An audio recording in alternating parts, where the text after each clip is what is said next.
Mr. Rabbit had 4 little bunnies. Their names were Mousy, Flossie, Cottontail, and Leader. They lived in the hole under a tree.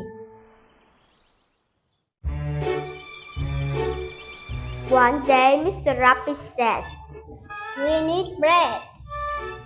I go into town to buy some." She grabbed her basket and umbrella. Mr. Rabbit looked at her bunnies.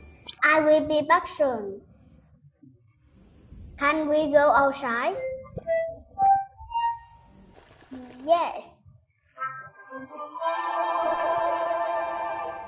"But don't go into farmer garden. Your father went there and never came home." Okay, Mother. Mr. Rabbit headed out to town.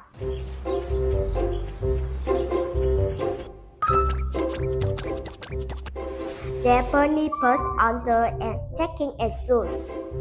There they went outside. Their 4 bunny went to pass.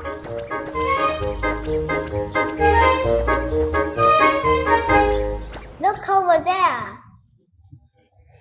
I see blackberry birds. Yum!" Flossie, Mousy, and Cottontail ran to the post. Peter started to pick blackberries. "I don't want blackberries."